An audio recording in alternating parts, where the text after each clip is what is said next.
તમે મારું સ્વાગત કર્યું છે એવી જ રીતે ઉત્સાહપૂર્વક મને મત અપાવીને ઇન્ડિયા ગઠબંધનની સરકાર આપણે કેન્દ્રમાં બનાવી છે। ખૂબ પ્રશ્ન છે, કપરાડાના હોય, પારડીના હોય, ડાંગના હોય, વાંસદાના હોય, ઉમરગામના હોય અને સાથે સાથે જે નથી બોલતા એવા વલસાડ વિસ્તારના પ્રશ્ન હોય કે વાપી વિસ્તારના પ્રશ્નો પણ ખૂબ મોટા છે, પણ એની સામે લડવું પડશે, આંદોલન કરવું પડશે।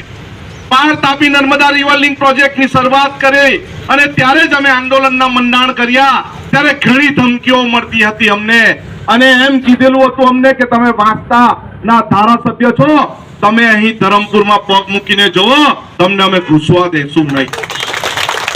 અને એ જ અંદાજમાં, એ જ તાકાતમાં, એ જ અંદાજમાં તાકાતમાં એના મંત્રીઓને અને પોલીસ વાળાને કીધેલું અમારી ટીમ આવશે અને તમારું આખું વલસાડ ઘેરી લેશે, ધરમપુર ઘેરી લેશે અને એ જ થયું છે। આપણા જંગલમાં રહેતા, અમુક વિસ્તારમાં રહેતા, તલાટ વિસ્તારમાં રહેતા આદિવાસી સમાજના લડાયક યુવાનો તે દિવસે એમને બતાવી દીધું, આદિવાસીની જોર, આદિવાસીની તાકાત બતાવી દીધી છે અને હવે પણ ઇલેક્શનની જાહેરાત થાય છે તે દિવસે આપણે આપણી તાકાત બતાવવાની છે। બતાવશો ને? બતાવશો ને? આપણે લડાઈ ઝઘડા કરીને તાકાત નથી બતાવી, આપણે ઈવીએમ ભરીને તાકાત બતાવી છે, આપણે મતદાન કરીને તાકાત બતાવી છે। ઘણા બધા પત્રકારના મિત્રો અને બીજા મિત્રો મને પૂછે છે તમે આદિવાસી સમાજના જ છો અને આદિવાસી સમાજના જ પ્રશ્નો ઉચકે છે, પરંતુ મારે એમ કહેવું પડે મેં જે વિસ્તારમાંથી આવું છું એ આદિવાસી વિસ્તાર બહુલક છે એટલે મારે એના પ્રશ્ન ઉઠાવવો પડે છે। પરંતુ અમે નવસારીમાં જ્યારે રાધે કૃષ્ણ ભગવાનનું મંદિર તૂટ્યું ત્યારે પહેલા જવાવાળા પણ અમે જ હતા, એને બચાવવા માટે જવાવાળા પણ અમે હતા। જ્યારે જ્ઞાન સહાયક માં ટેટ પાસ, એમએ બીએડ થયેલા હોય, એમએસસી બીએડ થયેલા હોય અને એક યુવાનોને નોકરી માટે માત્ર 11 મહિનાના કરારની વાત કરેલી ત્યારે સમગ્ર વલસાડ જિલ્લામાં કલેક્ટરથી મામલતદાર સુધી આવેદનપત્ર આપવા પણ ગયા છે ત્યારે અમે કોઈ જાતપાત જોઈ નથી। હવે ઘણા બધા ભાજપના મિત્રો આવીને કહેશે કે આનંદભાઈ જાતિવાદ કરે છે। ભાઈ આનંદભાઈ કોઈ જાતિવાદ કરતા નથી, મારી બાજુમાં પણ કોણ બેઠા છે ખબર ને?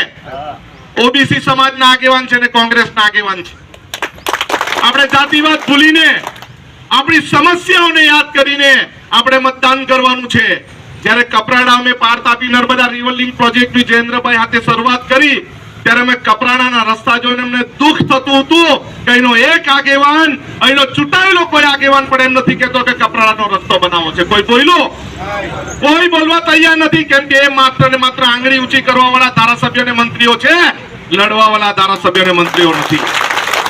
વલસાડમાં તમે 10 વર્ષ વલસાડ લોકસભા તમે આપી ભાજપ પક્ષને, પરંતુ લોકસભામાં કોઈ પ્રશ્ન કોઈ ઉઠાવ્યો, કોઈ પ્રશ્નની રજૂઆત કરી અને અમે વિધાનસભામાં અંબાજીથી ઉંબરગામ સુધી વાપીના પ્રશ્ન હોય, દરિયાકાંઠાના પ્રશ્ન હોય તેની પણ અમે પ્રશ્ન ઉઠાવીએ છીએ અને એમના વિશે લડત ચલાવીએ છીએ અને દરેકે દરેક ઊભા થઈને યુવાનોની બેરોજગારીનો પ્રશ્ન હોય, મહિલાઓની સુરક્ષાનો પ્રશ્ન હોય, નવા નવા પ્રોજેક્ટોનો પ્રશ્ન હોય, જળ જંગલ જમીનનો પ્રશ્ન હોય, દરેક પ્રશ્નમાં અમે આંગળી ઊંચી કરીને અમારો સવાલ મૂક્યો છે અને દરેક પ્રશ્નમાં રોડથી સંસદ સુધી અમે દોડ્યા છે અને રસ્તેથી વિધાનસભા સુધી અમારા પ્રશ્નની રજૂઆત કરી છે અને જો સરકાર ન માને તો ધરણા પર કર્યા છે।